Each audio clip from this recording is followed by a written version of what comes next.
docteur Marel Gomkombula, gynécologue obstétricien évoluant à l'hôpital spécialisé Mère-Enfant Blanche Gomez depuis 2019. Aujourd'hui, nous parlons de l'hygiène intime de la femme. Par les mots les plus clairs, on peut dire que l'hygiène intime de la femme, ce n'est rien d'autre que l'entretien de l'appareil génital de la femme par des méthodes classiques. Tout d'abord, il faut signifier que l'organe génital a la partie interne et externe. La partie externe, c'est ce qui nous concerne le plus. Parce que le côté interne de l'appareil génital se nettoie naturellement par des sécrétions vaginales produites au niveau des glandes qui se trouvent au niveau du col de l'utérus. Maintenant, quand on fait la toilette intime, on se limite sur la partie externe de l'appareil génital, c'est-à-dire la vulve et tout ce qui concerne la vulve. Du savon déjà est proscrit. Il ne faut jamais laver avec du savon. Naturellement, avec de l'eau, ça suffit de laver. Maintenant, dans certains cas, il y a des produits adaptés qui sont vendus en pharmacie qu'on peut utiliser pour laver, mais pas l'intérieur de l'appareil génital, j'insiste. On lave que l'extérieur, de l'avant vers l'arrière. Déjà, les gens doivent comprendre c'est quoi la virginité. La virginité, c'est pas le fait d'avoir l'appareil génital ou bien le vagin qui est serré ou comment, non. La virginité, c'est le fait de n'avoir jamais eu de rapport sexuel. Une femme qui a déjà eu des rapports sexuels, que son hymen a déjà été perforé, peu importe dans quelles circonstances. Maintenant, on entend par-ci, par-là qu'il y a certaines méthodes, des médicaments et tout, mais jusqu'à ce jour, j'ai pas encore lu une littérature scientifique qui décrit qu'il y a des médicaments ou bien des produits qui peuvent redonner la virginité ou qui peuvent resserrer. Mais par contre, il y a une petite chirurgie qu'on fait au niveau de l'hymen qui peut resserrer le vagin. Dans nos services, par exemple, nous avons un protocole de nettoyage. Quand la femme accouche, naturellement, l'utérus produit des louchis, c'est-à-dire des saignements, comme certains disent, des saletés, qui sont plus ou moins rosés. Maintenant, quand ça se produit, ça s'extériorise pas, ça reste au niveau du vagin et il faut aller aider cela à sortir.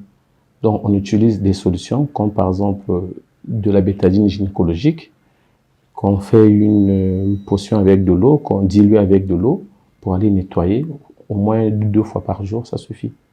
Mais après, la femme qui accouche a tendance à avoir des tranchées, c'est-à-dire des contractions au niveau de l'utérus. Pour ça, on a du paracétamol qu'on prévoit pour soulager contre cette douleur. Et puis, on met un traitement antibiotique probabiliste pour lui éviter tout risque d'infection.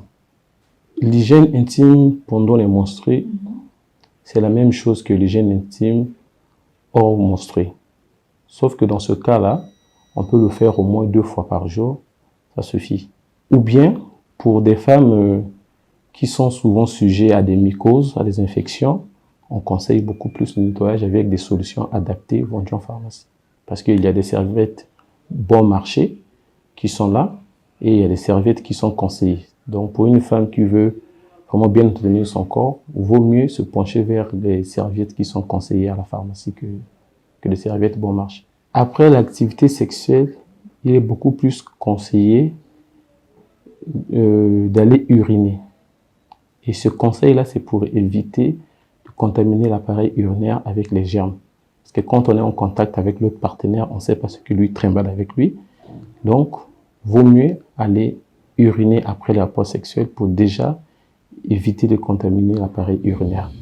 Maintenant, dans certains cas, on peut aller se laver l'appareil génital et puis il n'y a pas de souci à cela.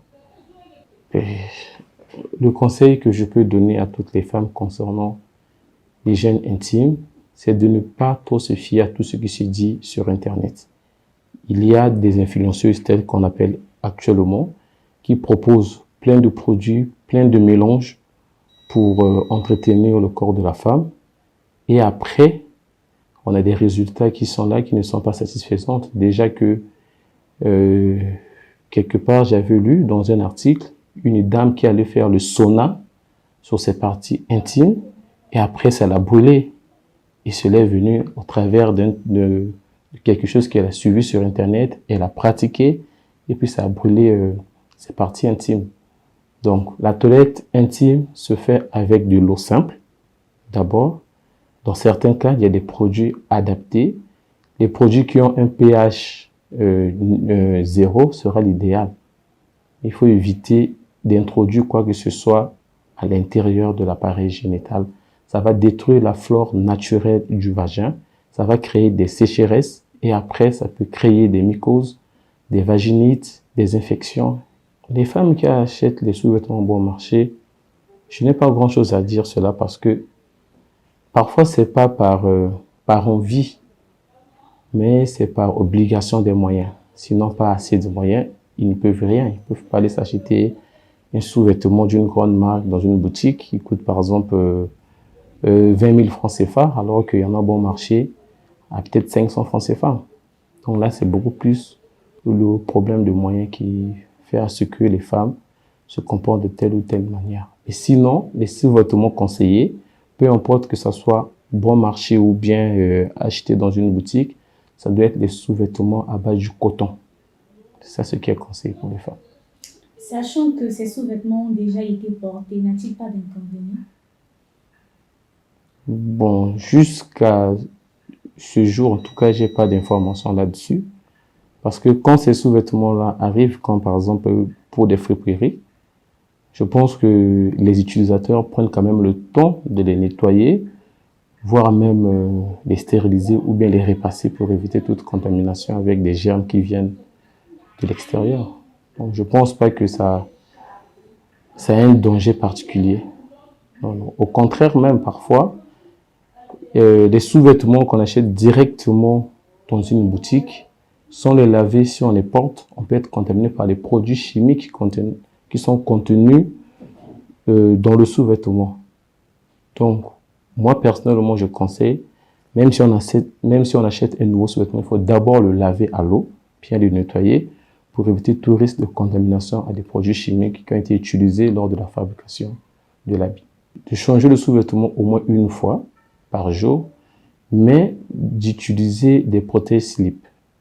C'est plus efficace parce que chaque fois qu'on passe aux toilettes pour aller peut-être uriner, il y a souvent des gouttes d'urine qui s'échappent. Donc, s'il n'y a pas de protège slip, au cours de la journée, ça va commencer à sentir mauvais là-bas et c'est pas agréable pour une femme. Il faut mieux utiliser les protèges slip, comme ça, à chaque fois, on peut les changer sans pour toi avoir besoin de changer de sous-vêtements.